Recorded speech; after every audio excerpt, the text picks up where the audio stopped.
Hello there. Good morning. Today is Sunday. Today is Sunday 8th of September. And I'm sending this message as an African with a lot of bitterness and anger and a disappointment.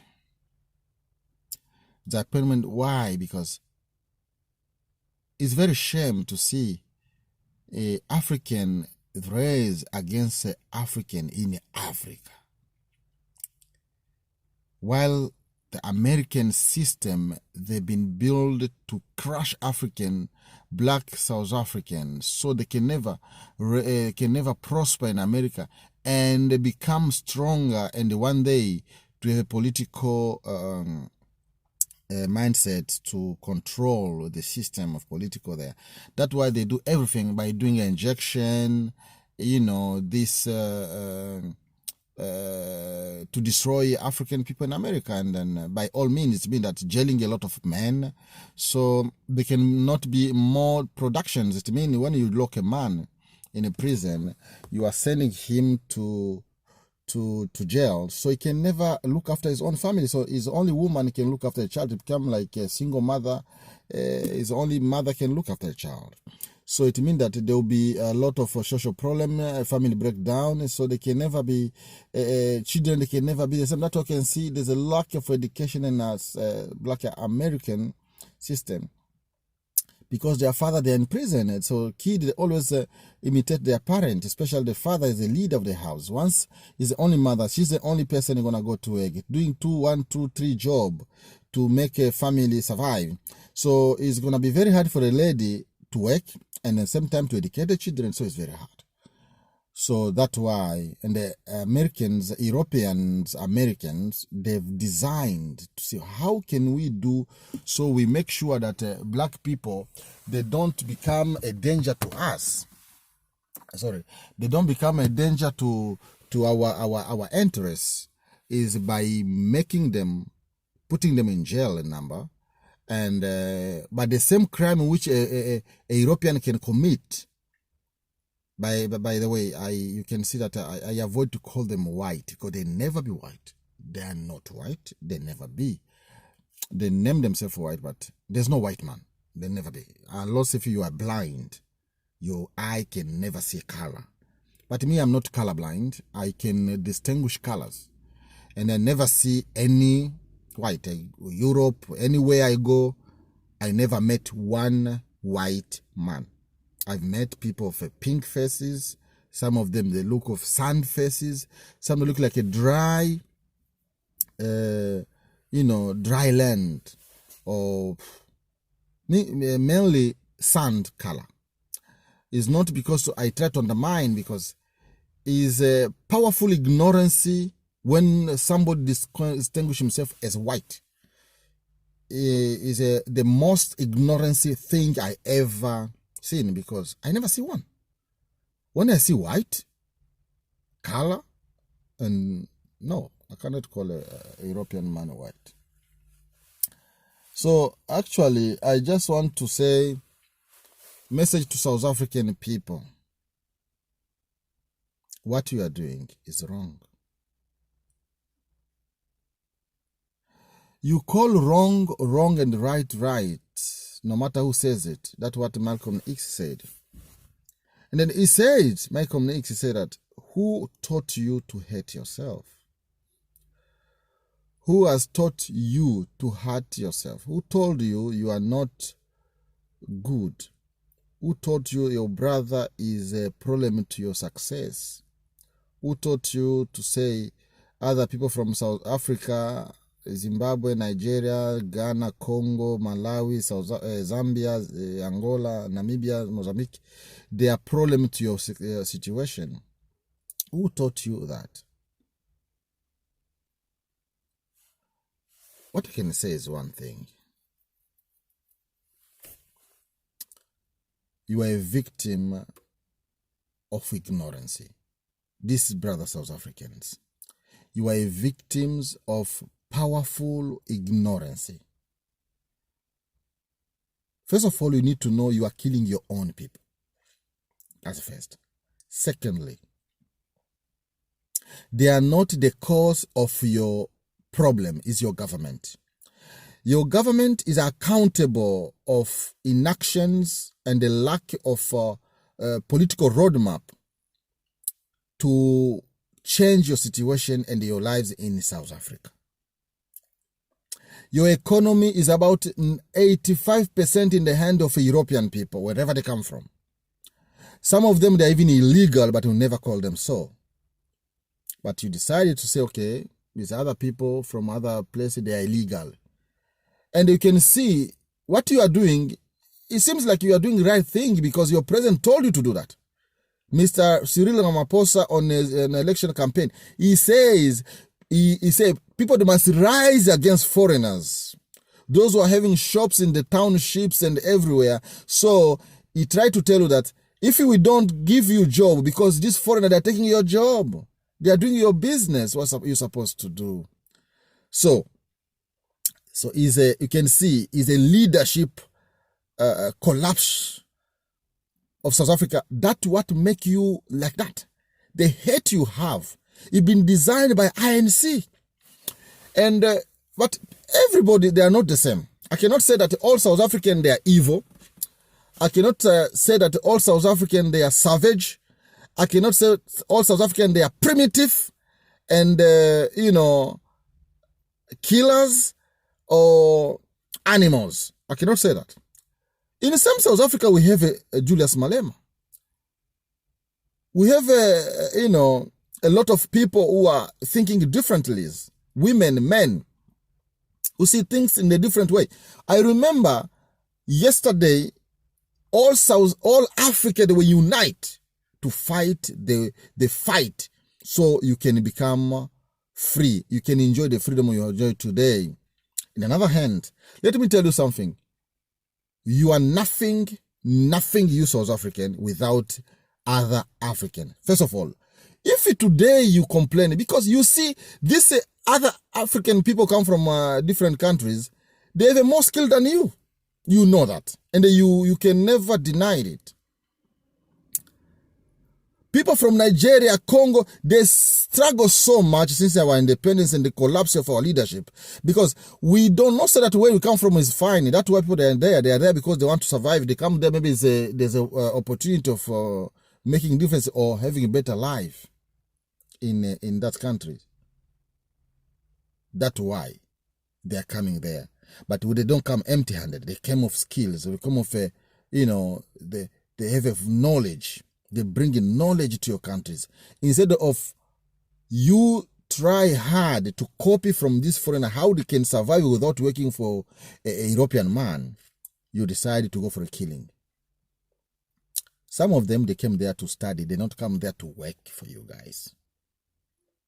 Just like some of you are at Oxford University, Cambridge, King College, you are at Columbia University, Irish University, Harvard, and so on. You are in those universities because you want to get a better education that your home does not deliver. It's not like because that South Africa does not have a university. You have a UCT, you have a VET University, you have a Stellenbosch University. Those are one of the best in Africa and in the world as well. And they attract many people come from abroad, from Africa, Asia. They come to study there. Even European, they come to study at UCT. But you see a black man with a different accent, walk different, wear different clothes. You go for attack because you think he's taking your job. You are killing a doctor to become at Cape Town University. You are killing a Congolese young man who came to study. They are apparently paying thousands to come to study in South Africa. You go for a kill. He's just waiting for a bus, going to uni. Someone going to library. You attack. You kill.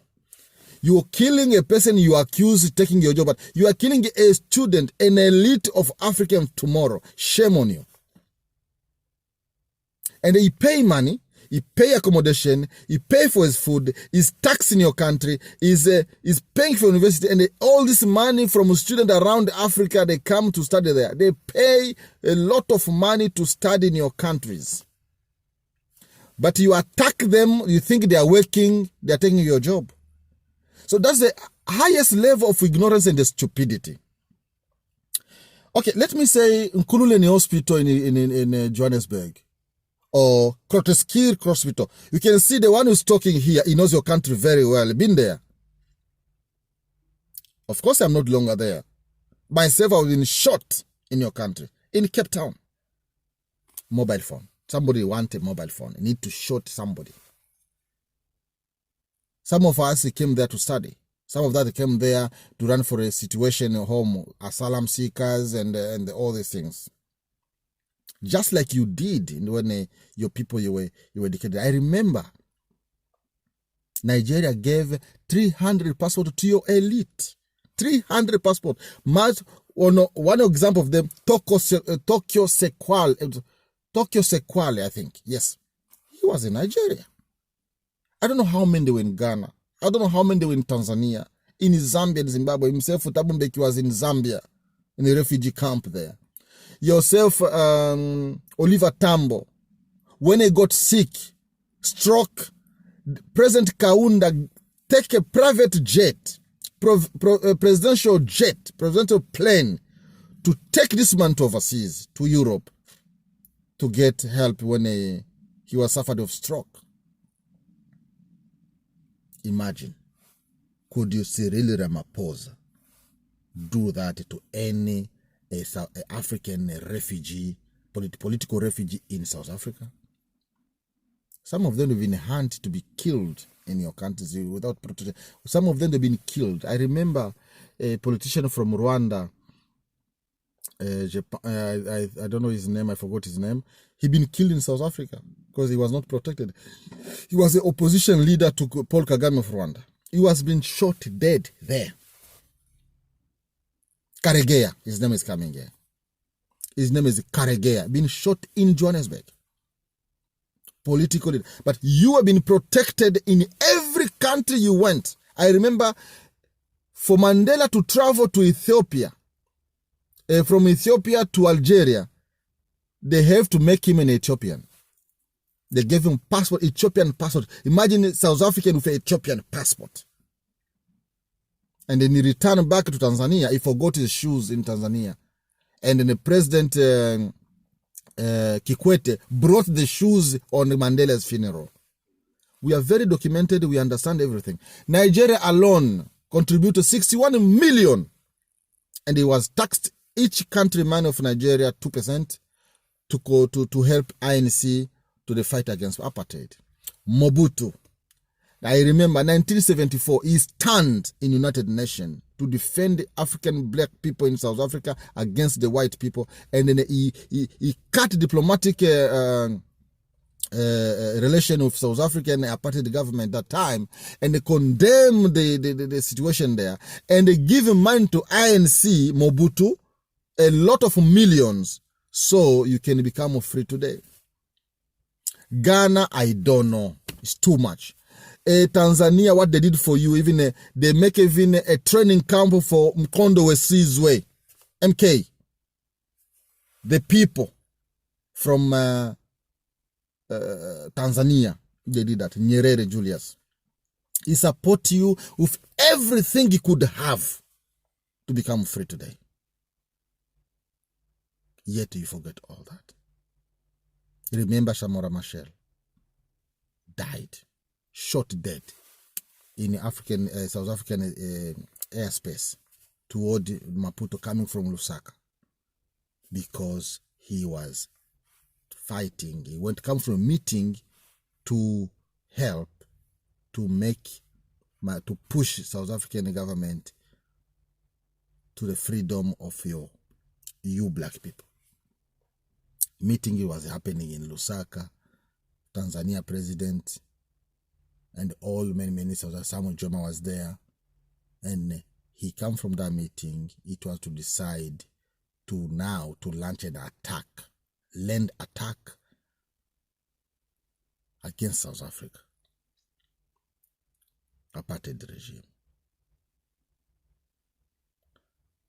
He was killed. Samora Machel is dead because of, to liberate you, because of the freedom you enjoy today.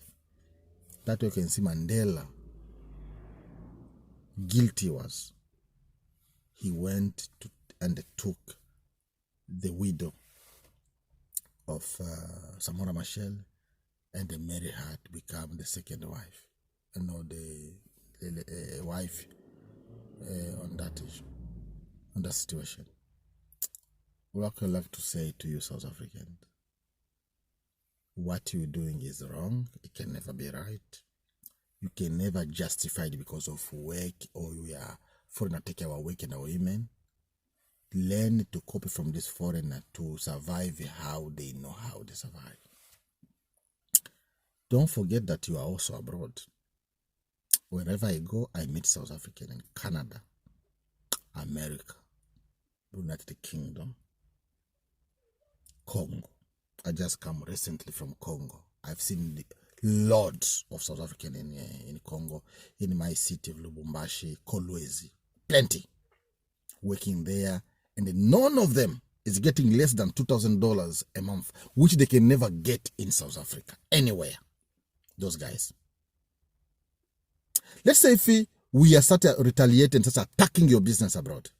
We say, okay, fine. We attack every truck come from South Africa, every retailer, South African retailers, ShopRite, Pick n Pay, Mr. Price, MTN, Vodacom, and all these things. Powerful company of South Africa. Alone in Nigeria, hundreds of companies from South Africa in Nigeria alone. Congo, so I can name them. Kanyamakase, a lot of companies in the copper mining and the cobalt. South African companies. So imagine if we attack all these things, can your economy survive? Because you are manufacturers of Africa, you are bread basket. Let's say you manufacture everything South African, other African countries benefit to buy. So who's a buyer of your manufactures if it's not other African countries? So imagine if they say, okay, we're going to buy in China. No more buying from South Africa. Can your economy survive? Can you get that job you want to have in South Africa? Can you get a job? How? I think I limit there because I just feel like you've been led by stupid leaders. INC, they have no plan. They have no plan for you guys to have it better, to have a better life. They have no vision for South Africa. They're just a bunch of stupid people at power. They don't know why they are there. Just like other many parts of Africa, why people are coming from Nigeria to look for better life in South Africa is another issue we can talk about. Mozambique, Zimbabwe. These are not poor countries. Are very rich. Congo, I can never be named like this. The most richest country on earth. The Congolese come and die in South Africa because they want to do security job. Getting paid $300. It's a shame. First, I am a Congolese. I know what I'm talking about. It is a shame. So you can see your corruption system in South Africa is not only you are a victim or you are the only people who have this problem. All Africa is suffering from the bad management. There's no African country which is poor. None. Zero. None. Even Djibouti or Malawi is rich. You just need good governance and a good leaders. We can be all prospered, can be all stronger, can be all richer. But how can you sing your song, your song Nkosi Sikelele Africa? Does not make sense now. Nkosi Sikelele Africa. Does not make sense. God bless Africa. How can you God bless Africa with the mentality you are doing there? How can a God bless this Africa with the anger, the savage mentality? You think, God, how can South Africa be South Africa without being in Africa?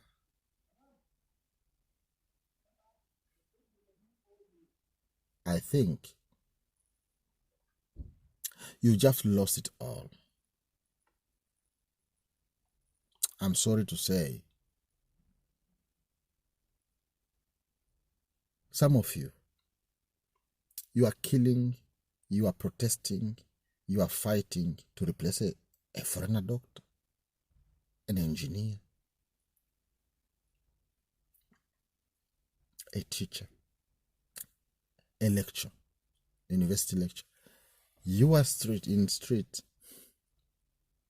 trying to fight to get a doctor at your hospital, his job. Come on. Now, today is Sunday. Yesterday was Saturday, Friday.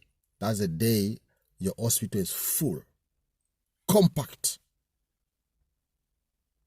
with injuries of all sorts, knives, gunshots, and mainly 90% black.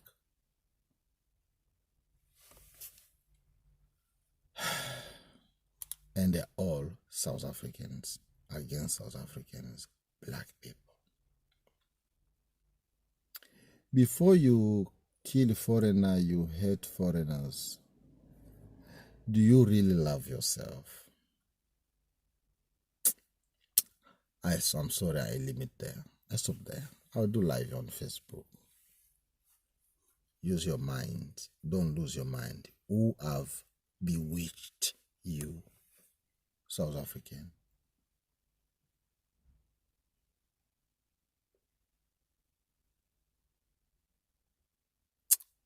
I'm sorry to say, you need to think again. The consequences of what you are doing right now is vital, is bigger. And the loser is South Africa. You have a lot of company abroad which bring billions to your economy. I'm telling you, sooner than later, the little job you have, you lose it. Because other Africans are heading enough of this. You've seen a Congo attack Vodacom, Lubumbashi, Lubumbashi in Congo, DRC. You're constantly being attacked. Mr. Price being loot. Nigeria, ShopRite being attacked. MTN and all these things you call. And there's more attack coming against your business. Trucks, yesterday Mozambique, sending back the engineers, those guys are working in Mozambique back to South Africa. Zimbabwe, soon they will block the truck. Even if they pass Zimbabwe, they can never reach Zambia. To go to Congo and Tanzania, they'll be blocked there. So are you really thinking? Thank you. Bless you anyway.